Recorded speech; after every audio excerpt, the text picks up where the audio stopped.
a time. And I know you're wondering, how can a group of teens change the world? Well, we have 17 chapters within the state of Georgia and still growing. Each chapter focuses on a different issue that can be homelessness, child abuse, fatherless homes, child obesity, and so much more. Youth often ask me, can they change the world?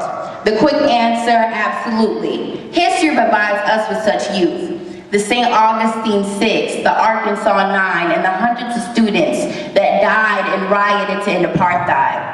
We've come a long way from the days of slavery and segregation, but the fight is far from over.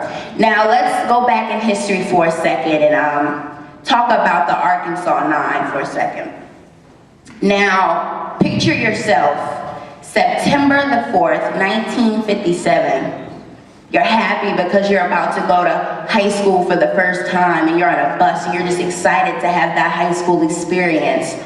And you get off of the bus and you see this mob of people yelling, screaming, kicking, and spitting in your face, and you don't turn around, you keep walking, and you see the National Guard in front of you, and they won't let you in school only because of the color of your skin, and all you wanted was a quality education. But it's because of the Arkansas Nine that the schools are segregated in Arkansas today. If it weren't for them, then maybe the president wouldn't have had the U.S. Air Force to come and protect them when they go to schools.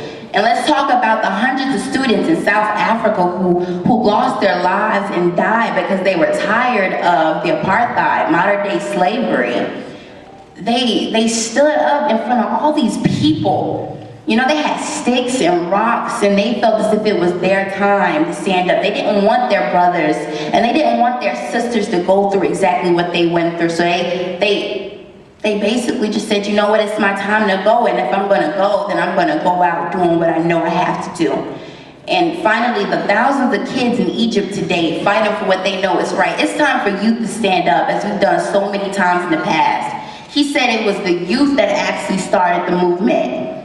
We now live in a more diverse nation, yet we still remain the victims of hatred and discrimination throughout this world. Dr. King had a dream, a vision, an idea that changed the world forever. He proved that the peaceful actions you can alter the way people treat each other and move ever closer to equality. As a child of great love for all races, colors, and cultures, I say to you that it is time for you to stand together, as we've done so many times in the past. We are far from the days of slavery and segregation, period. All right? And my point is simple. Each and every one of us was given life.